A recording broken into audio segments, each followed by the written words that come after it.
Can we just get the palace statement, ma'am? Juan Ponce Enrile and Gigi Reyes and Janet Lim Napoles were acquitted of 15 counts of graft related to the PDAF scam. Nagsalita na ang korte. So, igalang natin. Igalang po natin kung anong desisyon ng korte.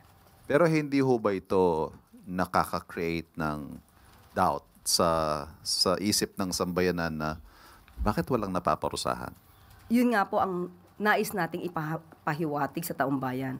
Ang Pangulo, ang gusto niya, kapag nagsampa ng kaso, hindi mabilisan. Dapat kompleto ang ebidensya. Dahil pagka nagkataon, konti lang mong pagkakamali, especially criminal case ito. Any doubt, at kapag hindi po naakusahan o nagkaroon ng judgment beyond reasonable doubt, talaga pong magkakaroon ng acquittal. Sige. How do you convince the public that the palace is not actually just giving a slap on the wrist or parang a light reaction to this, given that Juan Ponce Enrile is a sitting official in the Marcos administration? Paano po tayo makakapagbigay ng anumang impluensya sa korte? Korte po yan.